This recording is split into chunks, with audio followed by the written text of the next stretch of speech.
Oke, siap-siap ya. Karena apa yang akan kita bahas kali ini berdasarkan karya Erich Fromm bakal menantang semua yang mungkin selama ini kita kira kita tahu tentang Karl Marx. Kita bakal coba kupas tuntas salah kaprah yang ada buat nemuin sosok pemikir yang, wah, beda banget dari karikatur yang sering kita dengar. Langsung aja deh kita mulai dengan satu pertanyaan yang cukup provokatif. Gimana kalau saya bilang tujuan utama Marx itu sebetulnya bukan soal ekonomi doang, tapi justru sesuatu yang jauh lebih dalam. Pembebasan jiwa kita? Nah ini nih tema besar yang bakal kita telusuri bareng-bareng. Oke, pertama-tama kita harus hadapi dulu gambaran Marx yang keliru tapi populer banget. Menurut Fromm, pemahaman kita tentang Marx itu bisa dibilang sebuah pemalsuan besar-besaran. Yuk kita lihat dulu kayak gimana sih karikatur yang sering beredar ini. Nah, ini dia nih, Marx, yang mungkin paling sering kita dengar. Katanya dia itu seorang materialis yang percaya kalau kita semua ini cuma didorong sama ketamakan. Visinya, dunia yang seragam, kaku, abu-abu, di mana individu itu nggak ada artinya, dikorbanin buat negara. Tapi, bener nggak sih kayak gitu? Dan disinilah Fromm tuh bener-bener menarik batas yang jelas. Dia bilang dengan tegas, kalau gambaran tadi, gambaran yang mendominasi banyak diskusi, itu sama sekali salah. Nah, dari sinilah kita mulai membongkar mitosnya.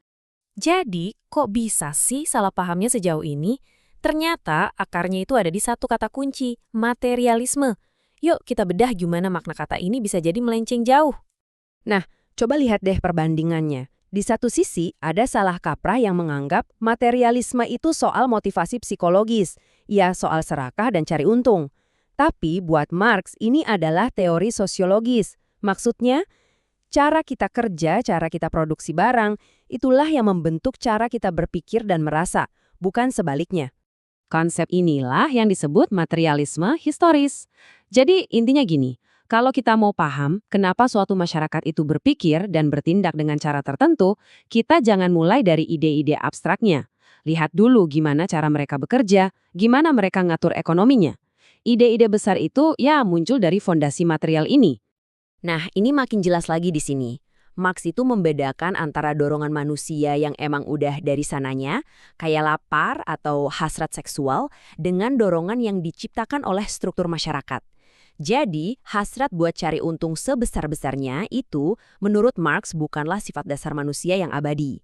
Itu adalah produk dari sebuah sistem spesifik, yaitu kapitalisme.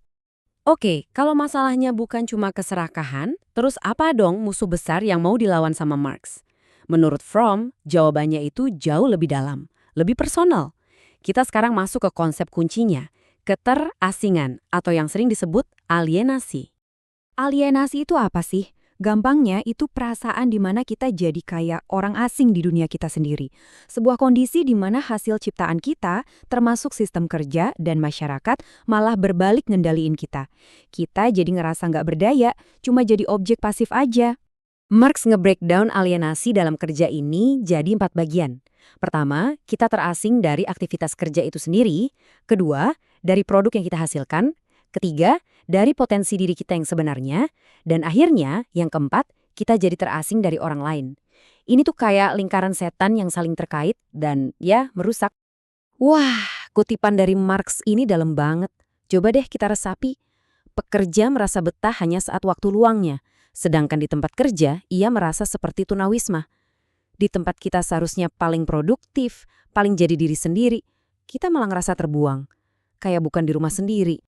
Dan hasilnya, menurut Marx, kita jadi monster-monster pincang. Maksudnya, kita jadi versi yang gak utuh dari diri kita sendiri. Potensi kita yang luar biasa itu jadi kerdil, terhambat oleh sistem yang kita ciptakan tapi nggak bisa kita kendalikan lagi. Oke, kalau alienasi itu penyakitnya, terus apa obatnya?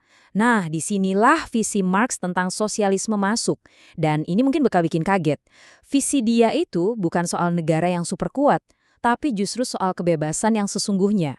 Coba kita lihat perbedaannya. Ini penting banget nih. Di kolom kiri, kita lihat ada komunisme kasar. Jenis komunisme yang justru dikritik habis-habisan sama Marx sendiri.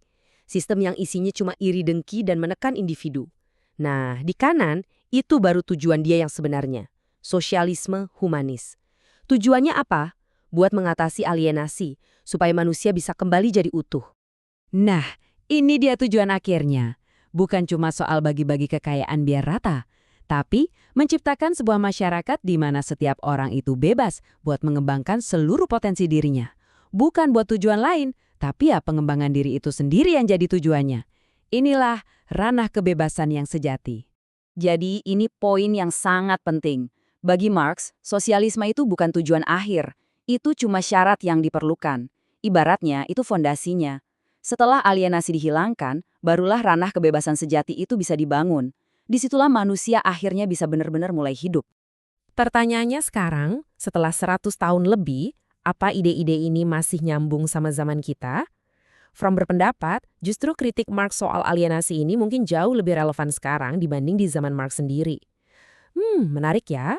Marx sebetulnya udah meramalkan kalau sistem yang fokusnya cuma kejar profit itu bakal terus-menerus menciptakan kebutuhan buatan. Kebutuhan yang bikin kita kerja keras buat beli barang yang nggak benar-benar kita butuhin. Ini menciptakan ketergantungan baru dan bikin kita makin jauh dari kepuasan sejati. Kedengaran familiar nggak sih? Dan ini puncaknya, gambaran yang mungkin paling menakutkan. Dalam sistem kayak gini, manusia itu sendiri yang jadi komoditas.